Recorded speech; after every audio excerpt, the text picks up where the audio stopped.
Hi, this is Jeannie from Jeannie in the Kitchen. This is episode number 19.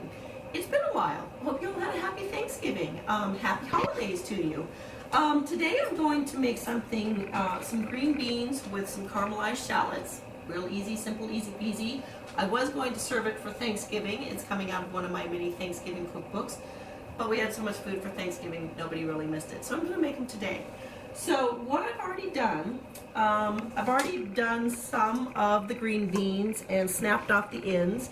And these are all the ingredients, simple, easy stuff. Shallots, just a couple shallots, a little dash of balsamic vinegar, some olive oil, salt and pepper, and green beans, and that's it. Oh, and butter. We're going to use some butter. So the green beans, I've already snapped off most of the ends. I'm going to snap off the end right there. Just use your fingernails on both sides. And that's all we're going to do for that. You can eat them. It's not going to hurt you. There's nothing wrong with it. It's just that they, like anything with a stem, they don't taste very good. They're a little bit on the bitter side. And they just kind of get in the way. So you just snap them off. Snap off the ends that don't look so good. They don't have to be perfect. Life isn't perfect. We all know that. Especially 2020. So my green beans are all done. Now, the shallots I've already cut too. I might start crying because I'm very sensitive to onions, even shallots. But you want them nice and thin. And I just cut them into thin slices and kind of rings. Before I cut that, I'm going to do some olive oil and heat it up because we want it nice and hot. So just a couple tablespoons of olive oil. That's it. And we're just going to let that get nice and hot because if it's not hot when we put the shallots in there, they'll kind of soak it up and they'll get kind of greasy. We want them to kind of caramelize. We want them a little bit on the crispy side. So I'm going to just slice these up nice and thin. Try not to slice my fingers. That's never fun. I've done that way too many times.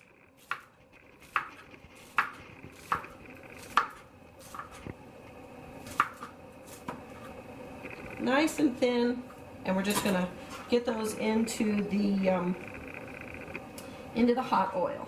So this is only going to take a couple minutes. We're going to add a little bit of butter to that as well, and I'm also going to put some oil and butter in the other skillet to saute the green beans. So just a little bit of butter. Olive oil has a very high smoke point, which means it's going to burn easier. So if you put in a little butter, it allows it to cook longer without burning. So I'm going to put in some more olive oil in that, same thing.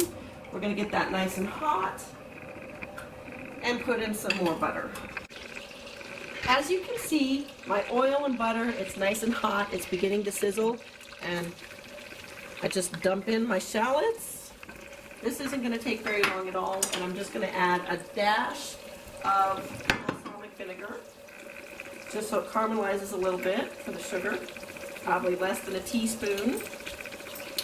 And we're just going to let that cook up for about maybe 3 to 5 minutes, something like that, stirring every so often, so we get those thin strips.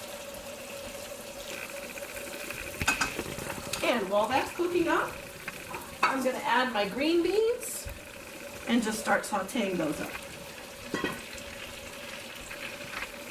Just make sure that you get them all coated and covered with the oil and the butter.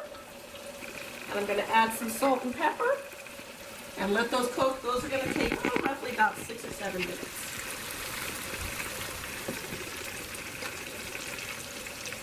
Just a little bit of pepper. Ooh, looks like it's a little over a teaspoon. I don't measure things in case you haven't noticed unless I'm baking. And we're just going to mix that up. And that'll be it. All right, my shallots are almost done. You can see they're getting nice and brown. They're beginning to crisp up a little bit. That's what we want. My green beans are almost done. I've made some pork chops that we're going to serve it with, along with some of our leftover stuffing from Thanksgiving. My pork chops I marinated in a combination of balsamic vinegar, olive oil, brown sugar, cumin, sage, and some of my chocolate cocoa powder. So it's a little spicy, a little sweet. I like it that way. And we're going to serve it all up. So these are browning up nicely. It won't take too much longer at this point. When they're nice and brown and crisp and caramelized, I'm going to drain them on a paper towel in a bowl. The green beans are almost done. Like I said, this doesn't take very long. Sometimes things that are the most simple are the best tasting. Okay, my green beans are done. My shallots are done. Trust me, they're not burnt. They're just nice and crispy and caramelized. And my green beans are nice and done. They're sauteed. My pork chops are almost done. And we're just going to literally toss them in like so. And that's it. See how easy and peasy that was? Don't they look yummy?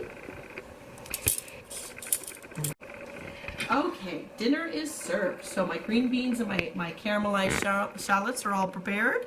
I have them right there. A little bit of the stuffing left over. If you follow my blog, you would know what it is. It was stuffing I had for Thanksgiving. It's with artichoke hearts, sun-dried tomatoes, and a little bit of dry white wine. My pork chops, I just kind of pan-fried because we wanted them kind of quick. Again, it was balsamic vinegar, olive oil, brown sugar, cumin, sage, and a little bit of the chocolate spicy cocoa powder. So our dinner is ready. I'm serving it with a red wine, a local Colorado red wine. This is from Bookcliff Vineyards here in Boulder. Now Bookcliff, unlike our other winery that we go to a lot, Inventions, Bookcliff actually owns their own vineyards on the western slope in western Colorado, in Palisades. So this is another Colorado wine. It's a Shiraz, and we are done. If you like what you see, please hit that button. Please subscribe. Please follow my YouTube page. Please see me at JeanneInTheKitchen.com. And I will see you next time. Salud!